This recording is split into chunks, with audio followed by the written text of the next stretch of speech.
মেয়েদেরকে হাফেজা বানালে বিবাহ শাদীর পর তারা স্বামী সংসার ও ছেলে মেয়েদের ঝামেলা নিয়মিত তেলাওয়াত করতে পারে না, ফলে কোরআন মুখস্থ থাকে না। এতে গুনাহগার হবে কিনা কিংবা হাফেজার মর্যাদা পাবে কিনা? বর্তমানে আহলে কোরআন আমাদেরকে বলে যে হাদিস মানার দরকার নাই। আমার বন্ধুও ফিতনায় জড়িত, যদি কিছু বলতেন। অনেকের কাছে শুনেছি যে কেউ যদি 30 পারা কোরআন মুখস্থ করে ভুলে যায় তাহলে সেটা নাকি কবিরা গুনাহ হয়। এর সত্যতা কতটুকু?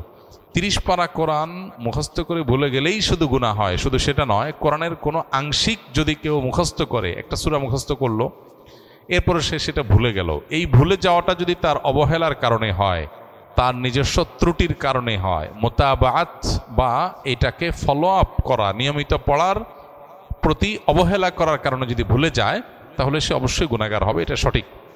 নবী করিম সাল্লাল্লাহু আলাইহি সাল্লামকে মেরাজে আল্লাহ তাআলা বান্দার যত পাপগুলো আছে, গুনাহগুলো আছে, অপরাধগুলো আছে, এগুলো দেখিয়েছেন। কিভাবে তার প্রকৃত রূপ কেমন ছিল সেটা আল্লাহু আলাম। সেই গুনাহগুলোর মধ্যে নবী সাল্লাল্লাহু আলাইহি সাল্লাম এর একটা হাদিস থেকে আমরা জানতে পারি যে সবচেয়ে ভয়াবহ গুনাহগুলোর মধ্যে থেকে একটা দেখানো হয়েছে তাকে, মানুষ যখন কোরআনের কোনো অংশ মুখস্থ করার পর সেটা ভুলে যায়। অতএব কোনো হাফেজ পুরো কোরআন হিফজ করেছে, এরপরে সে পুরোটা ভুলে গেছে, সে আল্লাহর কাছে ভয়ঙ্কর অপরাধী, যদি সে অবহেলা গাফিলতির কারণে ভুলে যায়। ঠিক একইভাবে কেউ যদি কোনো আংশিক কোনো সূরা, কোনো পৃষ্ঠা, কোনো অংশ বিশেষ মুখস্থ করেছে, এরপর এটা ভুলে গেছে, সেও আল্লাহ তাআলার কাছে এভাবে অপরাধী। তবে এর বিপরীতে কিছু মানুষ আছে যারা কোরআন মুখস্থ করার পর নিয়মিত পড়ে কিন্তু আর ধরে রাখতে পারে নাই, তাহলে অবহেলা নাই এখানে, তার চেষ্টা ছিল, তাহলে সে গুনাহগার হবে না ইনশাআল্লাহ। মেয়েদেরকে হাফেজা বানালে বিবাহ শাদীর পর তারা স্বামী সংসার ও ছেলে মেয়েদের ঝামেলা নিয়মিত তেলাওয়াত করতে পারে না, ফলে কোরআন মুখস্থ থাকে না। এতে গুনাহগার হবে কিনা কিংবা হাফেজার মর্যাদা পাবে কিনা? অনেক পুরুষের ক্ষেত্রেও এটা প্রযোজ্য। কোরআনে কারীমের মুখস্থ করা সওয়াবের কাজ, অনেক বড় মর্যাদার বিষয়, কিন্তু মুখস্থ করার পর যদি কেউ ভুলে যায়, সে ভুলে যাওয়াটা যদি অবহেলার কারণে হয় তাহলে অবশ্যই গুনাহের বিষয়, গুনাহগার হবে। আর যদি অবহেলার কারণে না হয় তাহলে গুনাহগার হবে না। অনেকে বলে মেয়েদের হাফেজা বানানো ঠিক না, কেন? কারণ তারা পরে ভুলে যাবে। এই কথাটা সঠিক কথা না, কারণ অনেক মেয়ে আছে যারা হাফেজা হওয়ার পর বিয়ে শাদী হয়েছে, বাচ্চা কাচ্চা আছে, তারপরে তাদের ইয়াদ আছে। বিষয়টা নির্ভর করে যে সে আসলে কতটা সিরিয়াস। সে যদি কোরআনকে ধরে রাখার জন্য সচেষ্ট থাকে তাহলে ইনশাআল্লাহ সে ভুলবে না। আর যদি সচেষ্ট থাকার পর ভুলে যায়ও তাহলে আল্লাহর কাছে তার কোনো দায় নাই, কোনো গুনাহ হবে না। তো এই জন্য মেয়েদের হাফেজা বানানো ঠিক না, এই কথাটা ভুল। বরং যেটা সঠিক কথা সেটা হলো তাদেরকে হাফেজা বানানোর পাশাপাশি হিফজের জন্য তারা ধরে রাখে, সেইটা তাদেরকে বোঝাতে হবে এবং সেটা চেষ্টা চালাতে হবে, বাস। এরপরও চেষ্টার পরও যদি না হয় তাহলে আর কোনো গুনাহ হবে না ইনশাআল্লাহ। বর্তমানে আহলে কোরআন আমাদেরকে বলে যে হাদিস মানার দরকার নাই। আমার বন্ধুও ফিতনায় জড়িত, যদি কিছু বলতেন। আহলে কোরআন যাদের নিজেদেরকে বলে, এরা মূলত মুনকিরে হাদিস, মানে হাদিস অস্বীকারী। যদি কেউ হাদিসকে টোটালি অস্বীকার করে সে মুসলমান থাকে না। আমাদের সমাজে এই টাইপের মানুষ এখন ভরে গেছে।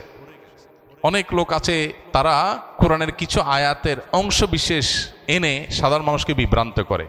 তারা যে সমস্ত আয়াতগুলো সবচেয়ে বেশি কোট করে, এর ভিতরে একটা আয়াত হলো ফাবিআইয়ি হাদিসিন বা'দাহু ইউমিনুন। এই কোরআনের পরে আবার কোন হাদিসের প্রতি ঈমান আনতে হবে? এখানে হাদিস বলতে রাসূলের হাদিসকে তারা বোঝায়, অথচ এখানে এই আয়াতের প্রেক্ষাপট, আগপাস কোনো কিছু দেখা দেখি নাই তাদের। এখানে মূলত কি বোঝানো হয়েছে? কোরআন বাদে অন্য যে সমস্ত বিষয়গুলোকে, যে সমস্ত কথা এবং পুঁথি, যে সমস্ত পুস্তক, গল্প, যে সমস্ত সহিফা, যে সমস্ত কথা লেখনী, এগুলোকে মক্কার মুশরিকরা বা কাফেররা যেগুলোকে বিশ্বাস করত, সেগুলোকে ইঙ্গিত করা হয়েছে যে কোরআন বাদ দিয়ে আর কোনটার প্রতি ঈমান আনবে। সেখানে তারা এখানে কোরআনের বিপরীতে হাদিস বলতে, এখানে একবারে হাদিস শব্দ বলতে ওই হাদিসের রাসূলকে তারা বোঝাচ্ছে। অথচ হাদিসটা এখানে মক্কার মানুষের মধ্যে বহু ধরনের হাদিসের প্রচলন ছিল। হাদিস বলতে এই রাসূল আকরাম সাল্লাল্লাহু আলাইহি ওয়াসাল্লামের হাদিস না, পূর্বের যুগের বিভিন্ন সহিফা, বিভিন্ন জায়গা থেকে পাওয়া গল্প, এগুলোর বই, পুস্তিকা, লেখনী, এগুলো তারা পাঠ করতো কোরআনের বিপরীতে। সেইটাকে ইন্ডিকেট করা হয়েছে বা সেই জাতীয় বিষয়গুলোকে ইঙ্গিত করা, অথচ সেটা বাদ দিয়ে এখানে হাদিসকে ইঙ্গিত করা হচ্ছে। এটা 2 মিনিট 1 মিনিটের বক্তব্যের বিষয় না, এটা নিয়ে আমাদের 1 ঘন্টার উপরে বক্তব্য আছে। এটা নিয়ে বহু বই লেখা হয়েছে। আল্লামা তাকি উসমানী হাফিজাহুল্লাহর একটা বই আছে হাদিসের প্রামাণ্যতা, এটার উপরে। বাংলাদেশে আলেমদের মধ্যে অনেক আলেমদের এই ব্যাপারে বই আছে, অনেক বই আছে হাদিসের প্রামাণ্যতা কেন লাগবে, অপরিহার্য কেন, এটা নিয়ে ওলামায়ে আহলে হাদিসের মধ্যে, আহলে হাদিস ওলামাদের মধ্যে আমাদের ডক্টর আসাদুল্লাহ গালিব সাহেবের ছেলের একটা বই আছে, আব্দুল রাজ্জাকের একটা বই আছে, তাকি ইসমাইল সাহেব হাফিজাহুল্লাহর একটা বই আছে, আর অনেক ওলামা ইকরামের বই আছে। এই বইগুলো এক একটা মুক্তানা মাশাআল্লাহ তুষ্ট হওয়ার মতো।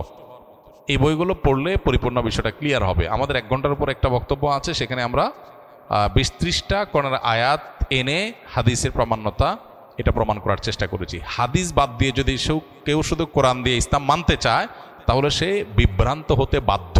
কারণ কোরআন হলো শুধুই পাইকারি কথা বলা হয়েছে, সেখানে প্রতিটা কথার ব্যাখ্যা বিস্তারিত সবগুলো বিষয়ে আল্লাহ তাআলা উল্লেখ করেন নাই। ওই ব্যাখ্যা দেওয়ার জন্য আল্লাহ তাআলা রাসূলকে পাঠিয়েছেন। আল্লাহ বলেছেন যে হে রাসূল, আপনার প্রতি আমি কোরআন নাজিল করেছি কেন?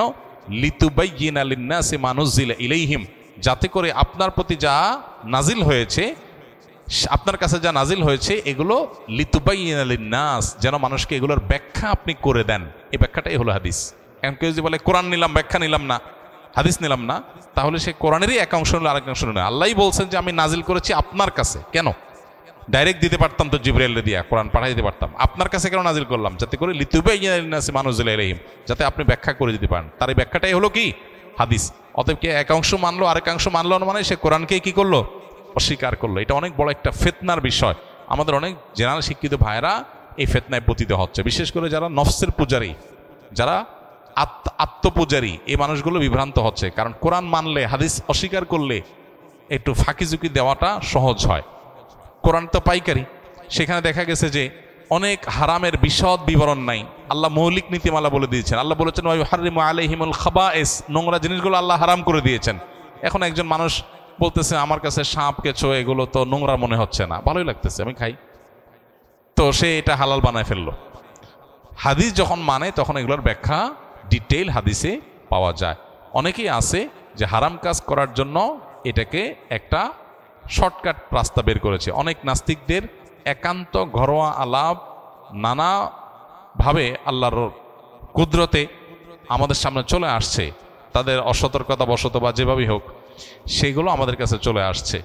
সেগুলোতে পরিষ্কারভাবে দেখা যায় যে নাস্তিকদের প্ল্যান হলো বা ইসলাম শত্রুদের প্ল্যান হলো যে ইসলামকে সরাসরি ধ্বংস করার তাদের যে প্ল্যান আছে, সেটা পাশাপাশি প্ল্যান বির অংশ হিসাবে মুসলমানদের মধ্যে এই জাতীয় শয়তানিগুলোকে বিভিন্নভাবে প্যাট্রোনাইজ করে টিকিয়ে রাখা, বিভ্রান্ত করা মুসলমানদের মধ্যে। এটা একটা বড় ফিতনা, যেটা অমুসলিম বা ইসলাম বিদ্বেষীরা, ইসলামের শত্রুরা, তারা প্যাট্রোনাইজ করে ফান্ড দিয়ে তারা এটাকে টিকিয়ে রাখে। অর্থাৎ হাদিস দরকার কি? কোরআনই তো যথেষ্ট। মূলত হাদিস কোরআন কোত্থেকে পাইছি আমরা? কোরআন নবী সাল্লাল্লাহু আলাইহি সাল্লাম থেকে, সাহাবা একরাম থেকে যে পাইপলাইন দিয়ে বা যে রুট দিয়ে কোরআন আসছে, হাদিস একই রুট দিয়ে আসছে। আপনি একটাকে অস্বীকার করলে কয়দিন পর আরেকটা অস্বীকার করা লাগবে। হাদিস সংরক্ষণের ইতিহাস সম্পর্কে যারা জানে না তারা এটা নিয়ে সন্দেহ করতে পারে। সংরক্ষণের ইতিহাস জানলে হাদিস, বিশুদ্ধ হাদিস গ্রহণ করার ক্ষেত্রে কারোর ন্যূনতম সন্দেহ আসার সুযোগ থাকবে না। মূলত এই রাস্তাটা খোলা হয়েছে হাদিস একসময় কোরআনকে অস্বীকার করার জন্য।